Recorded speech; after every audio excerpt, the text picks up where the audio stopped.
a beauty disruptor. I am a self-esteem advocate, but more than anything, I am a woman who's fed up with linear beauty standards. Saya adalah pengganggu kecantikan. Saya menghargai diri sebagai advokat, tetapi lebih dari apapun dengan standar kecantikan linear. I grew up right here in Detroit, where the ideal image for black girls is light skin with long hair. Well, I'm brown skin. Saya dibesarkan tepat di Detroit, di mana gambaran ideal untuk gadis ada kulit berhitam adalah kulit yang ringan dengan rambut panjang. Ya, saya berkulit hitam. I was always curvier. I had a gap in between my teeth, and I had a flat butt. Dan saya memiliki lebih melengkung. Lalu saya memiliki celah di antara gigi saya dan saya memiliki pantat yang rata. Still do. But I remember vividly overhearing a guy describe me with the attributes that I didn't have. She's not even light-skinned. She got a flat butt. But at this time, you couldn't tell me a thing. I thought I was so cute. Seorang pria menggambarkan saya dengan berbagai macam yang tidak saya miliki. Dia bahkan tidak memiliki kulit yang cerah. Dia memiliki pantat datar, tapi saat ini kau tidak memberitahu aku apapun. Saya pikir itu saya begitu lucu. And that day taught me a valuable lesson. It taught me how to love myself wholly. And more importantly, it taught me how to never allow someone else's opinion of me to determine my value. Dan hari itu mengajarkan saya pelajaran yang sangat berharga. Itu mengajari saya bagaimana mencintai diri sendiri. Suci yang lebih penting, itu mengajari saya bagaimana tidak pernah membiarkan pendapat orang lain tentang saya untuk menentukan nilai saya. For the last 6 years, I've built a cosmetic company with the idea to change the way we think about beauty for ourselves and ultimately how we extend that to those who look differently from us. Selama 6 tahun terakhir, saya telah membangun sebuah perusahaan kosmetik dengan ide yang untuk mengubah cara kita berpikir tentang kecantikan untuk diri kita sendiri, dan pada akhirnya bagaimana kita memperluaskannya kepada mereka yang terlihat berbeda dari kita. When I started making lipstick in my kitchen, it wasn't because I was passionate about makeup, no. It was because I was frustrated that attractiveness was consistently looked at through a singular lens. Ketika saya mulai membuat lipstick di dapur saya, itu bukan karena saya bersemangat tentang riasan, tidak. Itu karena saya frustasi bahwa daya tarik secara khusus dan dipandang melalui lensa tunggal saat ini. Today, if you search the word beauty, you'll end up with a sea of fair-skinned, thin, young women, as if good looks don't come in any other form. Jika kamu mencari kata kecantikan, kamu akan berakhir dengan melihat wanita muda, berkulit bersih, ramping, dan jika seolah-olah kamu berpenampilan yang baik, jangan datang dalam bentuk yang lain. And so, when we have those ideas in the back of our mind, we really start to think that we're ugly. We look at the beautiful people and we think, man, they have it all. They're rich, they're in love, they're happy, they're successful. And I could have that too if I just changed. We start to think that we're not enough of something, that we're lacking in some areas. That causes us to stifle opportunities for ourselves because we feel as though we don't belong and we don't deserve. Jadi ketika kita memiliki ide-ide di belakang pikiran kita benar-benar mulai berpikir bahwa kita itu benar-benar jelek. Kami melihat orang-orang cantik dan kami berpikir mereka semua memiliki Semua yang kaya, mereka sedang jatuh cinta, bahkan mereka bahagia, mereka sukses, dan saya pun juga bisa memiliki hal seperti itu. Jika saya baru mengubah, kita mulai berpikir bahwa kita tidak cukup dari sesuatu yang kita kurangi di beberapa bidang, akan menyebabkan kita melumpuhkan peluang untuk diri kita sendiri, bahkan karena kita merasa seolah-olah kita tidak memiliki milik kita dan kita tidak pantas mendapatkan hal itu. And even worse, we extend that low confidence and that lack of confidence and that low self-esteem, we extend that onto our sisters, our friends, our cousins. Because if I'm not enough, she's definitely not enough, right?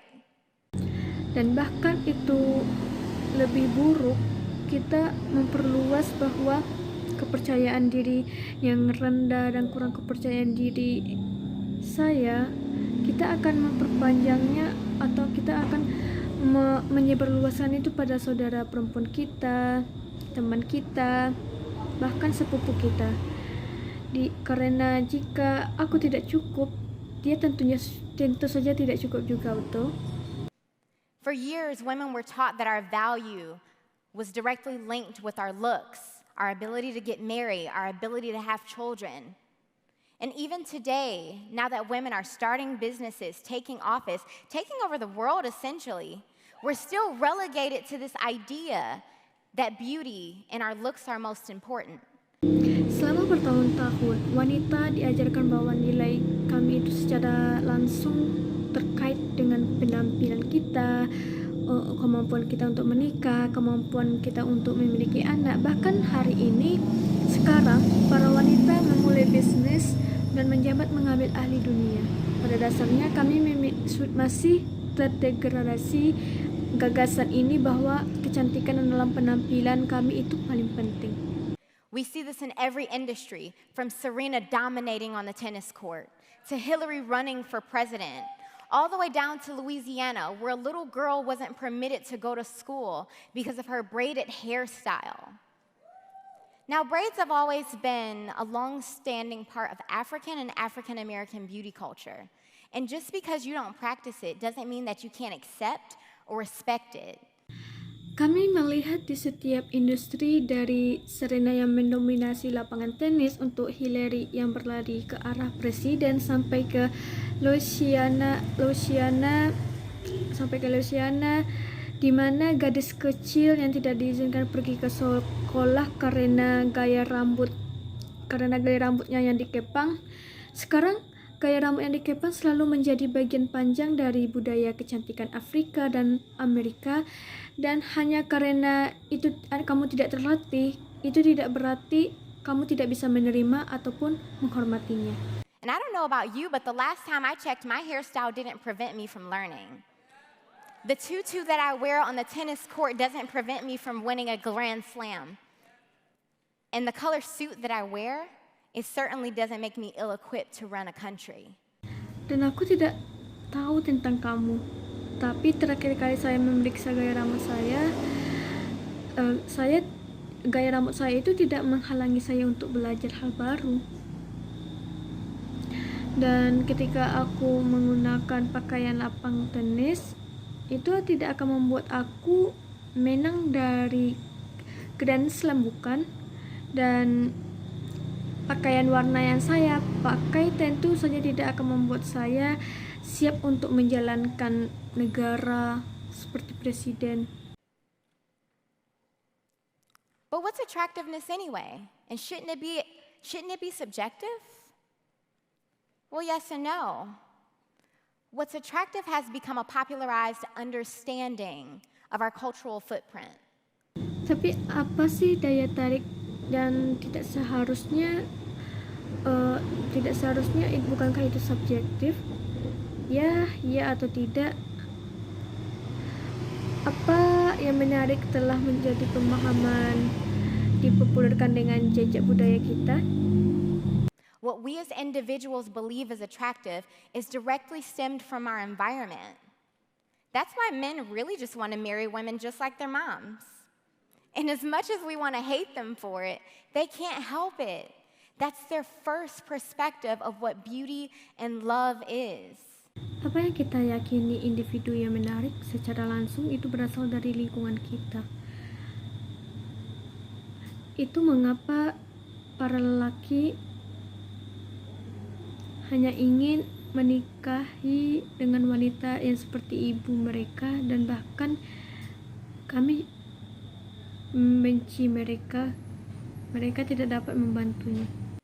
Like if I were to grow up in Ghana, I would value my thick thighs a lot more than I do having grown up in the US.